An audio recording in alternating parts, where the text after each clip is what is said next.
Welcome, listeners, to a brand new bonus episode of Oh My Word Podcast. And today we've got a special treat. We have an author with us, Moni Ritchie Hadley. We're going to find out about her. Moni, welcome to the podcast.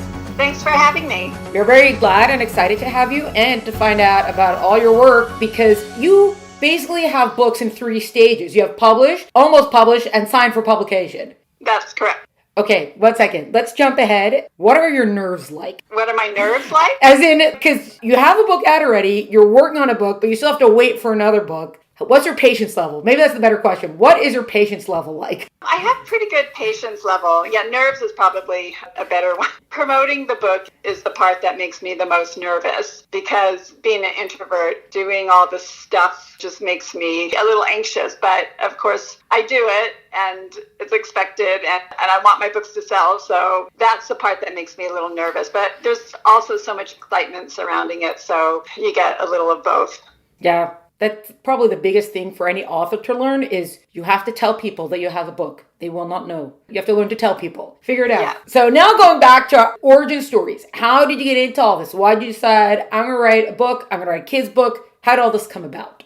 My interest in picture books happened like many moms. I had a baby and I started reading tons of picture books to my girl, but I was thinking about this question, and I remember meeting an author. She wasn't published yet, but she was writing children's books way before I had my girl, and I thought, wow, who does that? That's a really cool job. And I was doing other things creatively at the time, so it kind of just flew in my brain and flew out. But years later, when I had a baby, I definitely fell in love with the format of picture books, the words, the illustrations, and then just the interplay between the two. And so I joined SCBWI through a recommendation of a friend who had a book published at the time. And that was about 2007, and joined a critique group pretty immediately and wrote for years. It took me a long time to get published. I was a home and hospital teacher for Yale USD at the time. So that was my priority, and I would write on my downtime. In the beginning, it took me a long time to make the shift. Okay, I'm in work mode, and now I got to get in writing mode. And as the years went on, that got a little bit easier and easier, trying to fit it in half hour there, 15 minutes there. But it wasn't really until I retired from teaching that I really went in full steam ahead. And then within 6 months of retiring, I got a deal.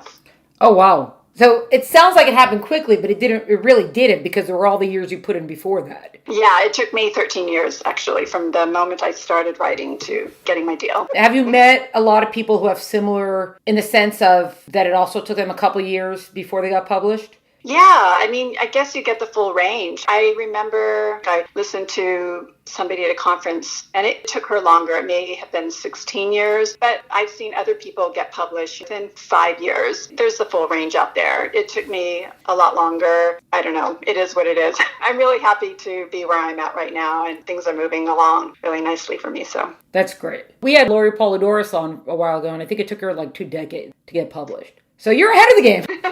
Yeah. Going back, that you said that you decided to look more into writing. Growing up, were you a big reader? Were books always a big thing to you? Or was it just something that was marinating kind of in your brain and then you fully came back to it once you were reading picture books to your kid? When I was little, my dad was away a lot. He was in the Marine Corps. So I don't remember being read to a lot. And my mom is Japanese, so she was learning English at the time. So I think the books were around, but we weren't read to a lot. And then growing up, as I got a little bit older, reading was really not my strong subject. I kind of struggled with it for a while, and I think that was a combination of just the type of books I like to read. I struggled with reading for information. My eyes were also kind of going bad, and I didn't realize it at the time. Oh. So it just became difficult for me, like in 3rd, 4th grade, right around that time. But the younger books are what I really responded to. I remember those. And then when I started reading them to my daughter, they just ignited my whole love for that genre also. I spoke to someone once who said that a lot of people, when they want to get into writing for kids, they start with picture books because they think picture books are going to be easy. And then once they start learning about it, they realize it's not so simple. A lot of them will, either they drop out of it or they'll move on to other age groups after that. But when you first came in and you're writing picture books, did you have any sort of experience like that of, wow, this is totally not what I expected? Or was it just, I'm going to write the picture book and just staying focused like that? I think that's true. In the beginning, you think, oh, it looks so easy, but it is difficult. It's way more difficult, as evidenced by the 13 years it took me to get. Yeah. Yeah. But I think if you hang in there long enough, it is about persistence and finding the one person who is going to resonate with that story. It just takes that one. But, compared to novel writing or other genres, I feel it's easier because I can't plot and hold that kind of information in my head and do all that follow. I admire people who write really lengthy books. I don't think I could do that. Yeah. Everyone's got their thing. So you said that after you retired, it was 6 months till you got a deal. Did you have an agent before then? Do you have an agent now, or where are you holding with that? I got published before I got an agent. So after I retired, I decided to take a class. It was an online class. It was the business of writing and illustrating children's books by the Children's Book Academy run by Mira Reisberg. And in that class, it's a series of weeks and you study. There are guest editors and guest agents who guide you through the course and you do homework. And I worked on a couple of stories in that class and then kind of threw them out thinking, that's not going to work, that's not going to work. And then pulled this other manuscript that I decided to work on kind of toward the end of that course and did a major revision of it. It doesn't look anything like the original. And at the end of that course, you put up a pitch from the story that you worked on. And if one of the editors or agents like the pitch, they give you what's called a golden ticket. And I got one from an editor at Albert Whitman. And she asked me to do some changes, and I did. And then that's how it was acquired. I had been sending the story around to some agents, but she was the only editor really that had seen it, and they snatched it up, and that's how I got my first deal. That's amazing. So after you signed with the editor, that was going to get published. That's taken care of. You worked directly with the editor. Then afterward, you kept querying agents. Hey, by the way, I've got this book coming out with Albert Whitman. I have more of them. Or what did that look like once you already had that deal? So I kept querying agents, and the manuscript I was working on at the time, I submitted to Karen Grensick from Red Fox Literary. She was a guest at one of the San Diego online conferences, and I submitted the story that's going to be out in 2024, Miso Magic. And I literally submitted to her right before the deadline, right before midnight, the day it was due. She responded within a week, and I didn't end up signing with her, but she said that she had an agent within her agency, a new agent, and that's Sarah Stevens. That's who I signed with. Oh, very nice. Yay. But your second book, you got a book coming out next year. Is that with Albert Whitman, or is that the same editor? Or that's... All three of my stories are with Albert Whitman. So the way the second book came about, Anzu and the Art of Friendship, is Albert Whitman approached me. An editor there had developed an idea for a story, and then they approached me about writing it. It's so weird, but you never know what your path is going to look like, because I didn't get my first deal the way I thought I was going to get it. I didn't really get my agent the way I thought I was going to get my agent. And then my second book deal, I never thought would come about in that way either. My second book, Anzu and the Art of Friendship, was a great experience, and it was a different editor than my first book that I worked with, and we developed a nice working relationship. When my third book came across her desk, she snatched that one up, and I'm working with the same editor again, so that'll be fun. Amazing. Writers and editors, or writers get so wary of editors, so when you find a good editor that you can work with, it's just like, stay here forever. Yeah, I've had really good experiences with editors. I've just worked with the two, with my first book and then my second and third. And I've had such good experiences. I really look at editors like mentors in a way, because they really do know how to help you bring the best out of your story, right? At least in my experience. Yeah, that's so true. Going back a little bit, when you sent the first book to the editor and she said, okay, will you make some of these revisions? Was your initial reaction like, oh, that's smart? Or, okay, let me figure this out? Like, what was your initial thought of the revisions? Yeah, I'm going to do this.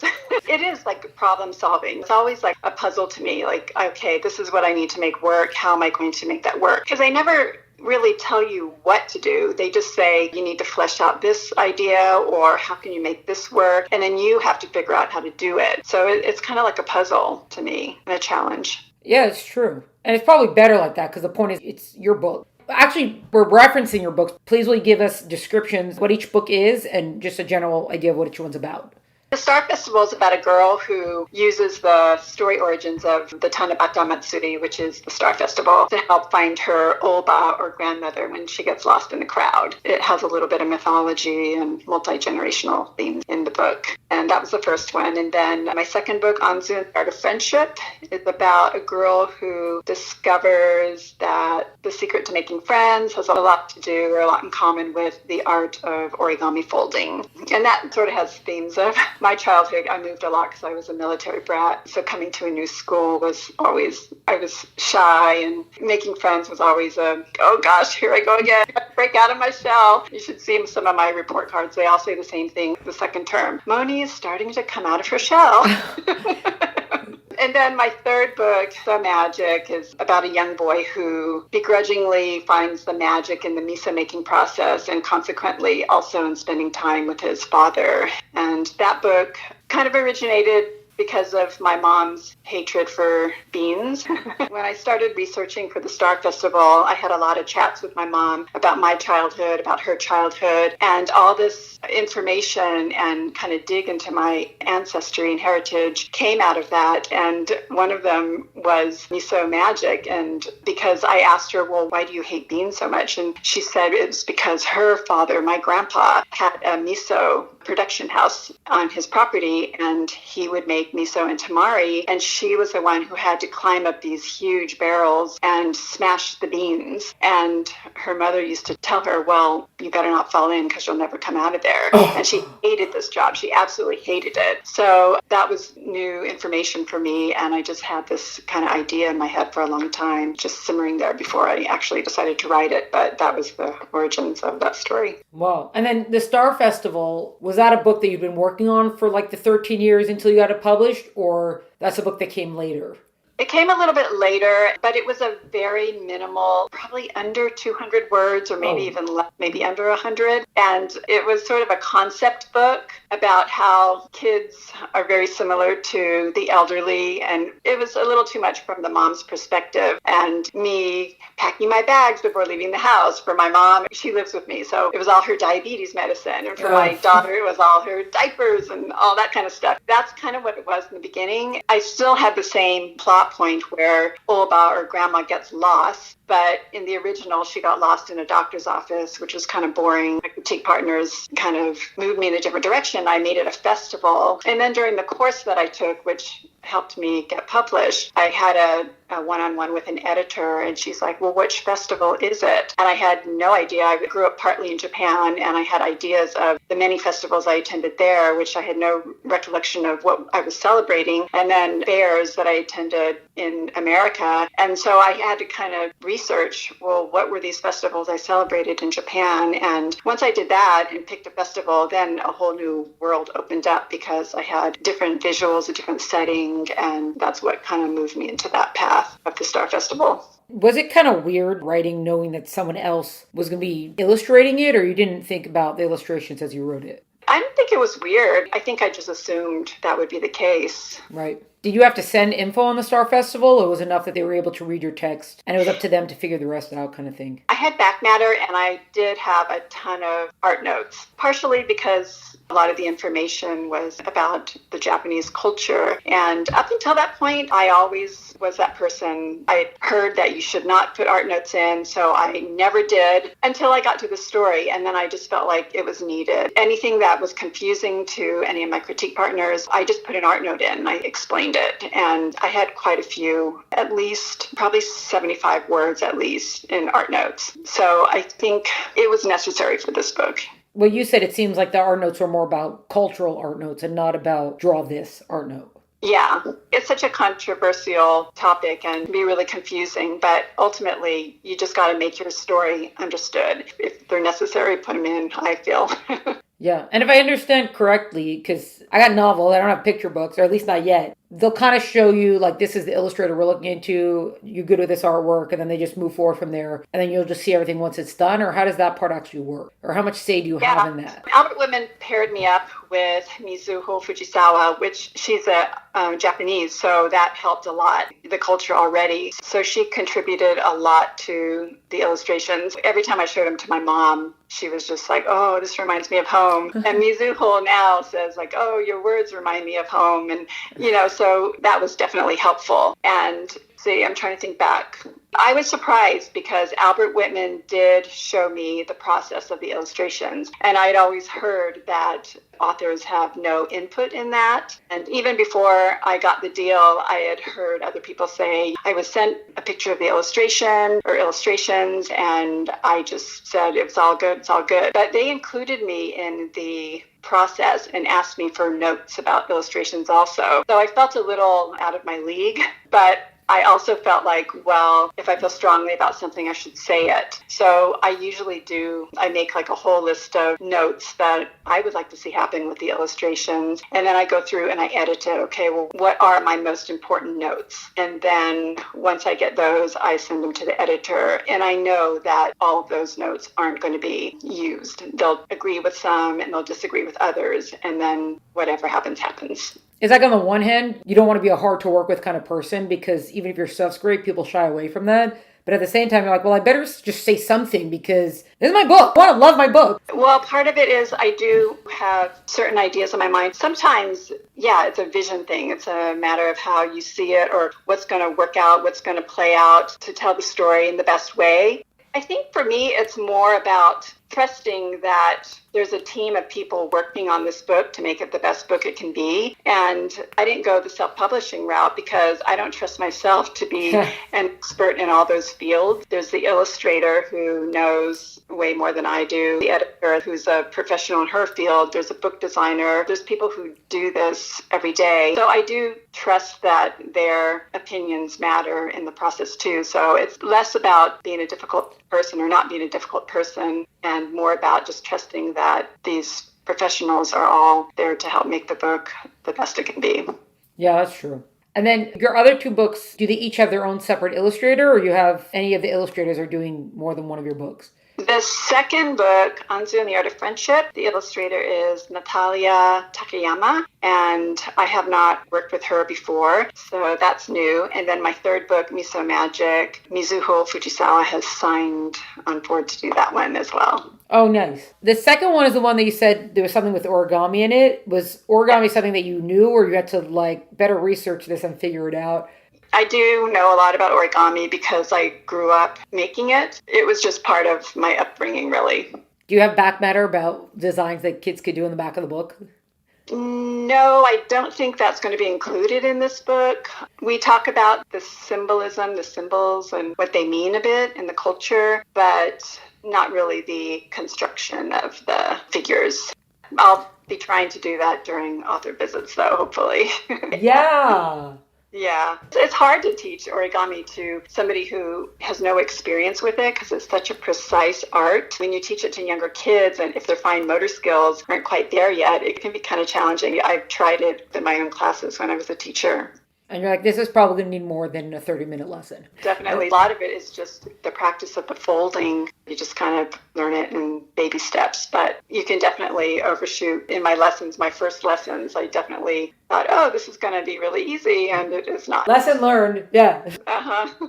So now that the book's out, especially first book, you're wrapping up for a second book, what do you have to do now that the book's out? As in, Albert Whitman, they're like, hey, try to get into schools, try to do whatever. Do they kind of help you? We have certain contacts for you. What do you got to do now to let people know that you got the book? Star Festival came out in 2021, so that was during the pandemic. And I just tried to do as much as I could that kind of came my way. There was Zoom meetings and can't even verbalize. It was such an intense year because it was exciting and you feel like you have to do everything for the book, right? There's no guide to tell you what you're supposed to do and what you're not supposed to do. Even the publishing company didn't say you must do this or you must do that. It's left up to you. So I always feel like I need to promote it more and more and more. However, if I compare myself to other authors out there. There's people who do way more than I do. They're out there on every blog and have massive tours. And then there's people who don't do much at all. I'm still discovering books from 2021, and I've never heard of the book or the author. So there's a whole range. I think I'm somewhere in between. But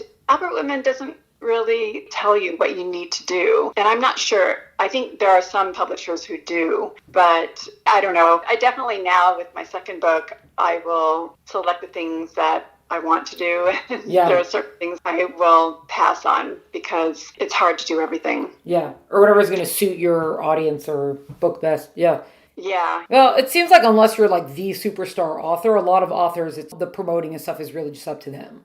Yeah, and that's confusing because some people say, well, it doesn't really matter how much you promote it, sort of a machine in place, and it's going to generate the sales it generates. And then there's some people who say, well, social media matters a lot and you should be promoting it all the time. And there's some people who say, well, you should be promoting yourself as a brand and all aspects of your life and not just keep promoting your book. Yeah. The full gamut. And ultimately, I think you just have to find what works for you. It's funny that you almost need permission to be told that kind of stuff because you do think, well, if I don't do everything, nothing will sell at all. It's like, take a deep breath. Find what's good for you. The pressure is on, For me, I feel like I want to promote the book because I owe it to myself because I've been working hard all these years. I owe it to everybody else who's invested in this book, and I want kids to read it. So I feel like I should be out there promoting my book, and I do to the best of my ability.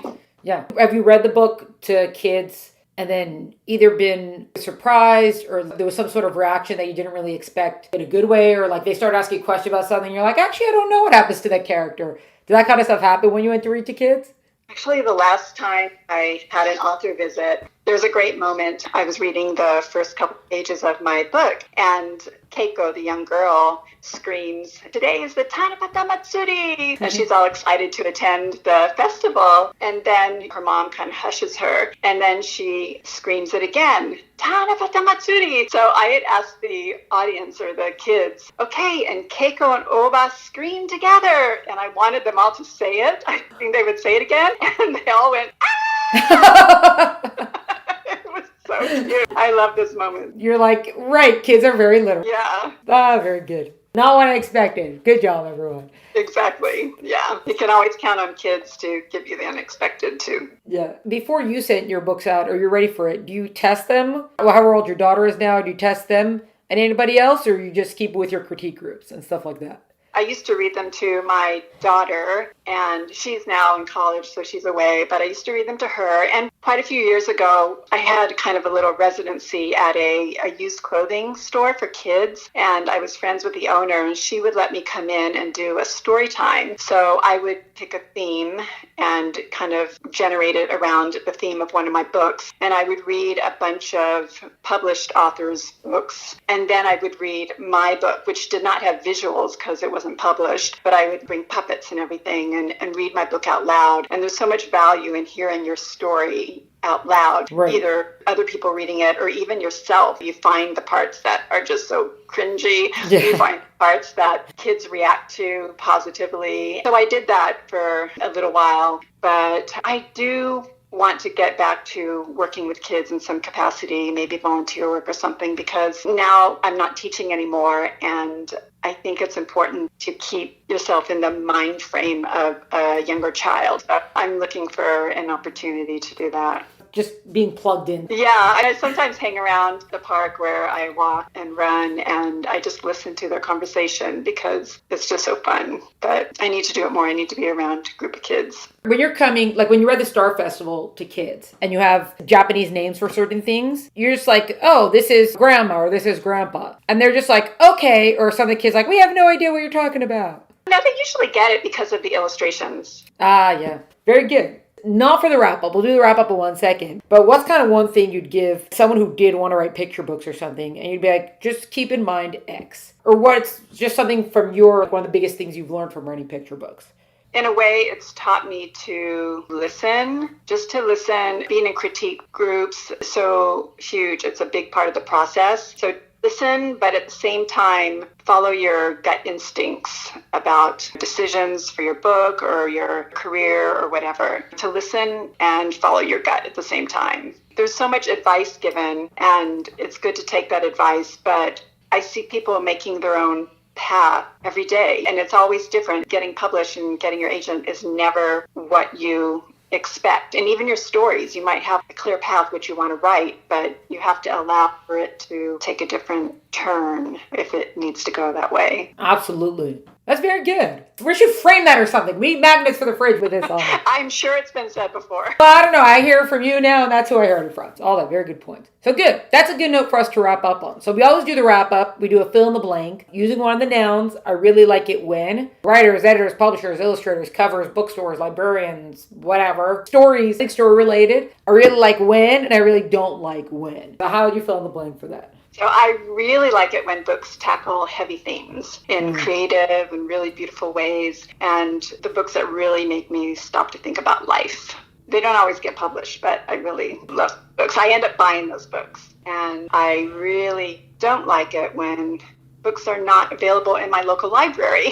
By the way, you can request. Yeah. Everybody can request books at their local library. And I've never followed up to see whether they actually get those books, but I have done that before too. Are they usually pretty nice about that when you come to request a book? Well, there's an online form, at least in the LA Public Library, so you can fill out a form and do it that way. I use actually two library systems. I use the LA Public Library and the LA County Library, and between the two, I can usually get the book that I need. But yeah, you can request. That's something I need to do. I need to follow up and see whether the books I requested were actually brought into the library system. Right, because on the one hand, they're working with budget, and on the other hand, there's a bazillion books out there, so they're not going to know about it if you don't tell them about it. Yeah, it's impossible for them to have everything, but I still don't like it. Yeah, I agree 100%. Just to follow up on one thing, you said that you like books that tackle heavy themes. Mm-hmm. Is that kind of like sort of things we talk about, like big emotions? Like you have a book like, I don't remember who wrote it, but there's something about the rough patch. Is it a fox that he has a pet dog, right? And the dog dies, so he's dealing with the grief of that? Like that kind of book?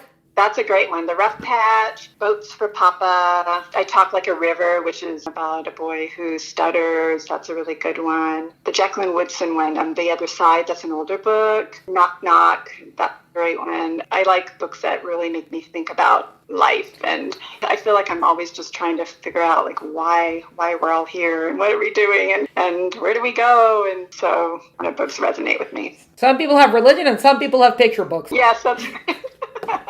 I like that. I'm going to frame that. Picture book writers, it's a different kind of writing skill. Just the brevity of it and being able to be impactful at the same time. But yeah, and the themes are they can be so meaningful, and I feel like all adults need to read picture books as well. And just remind themselves. We can all remind ourselves, well, these are ways we can be kind and ways we can all get along and ways we can shine, be who we are, and all these wonderful themes that we read about in picture books. It's like sometimes the simplified message is the one that gets through, kind of. Yeah.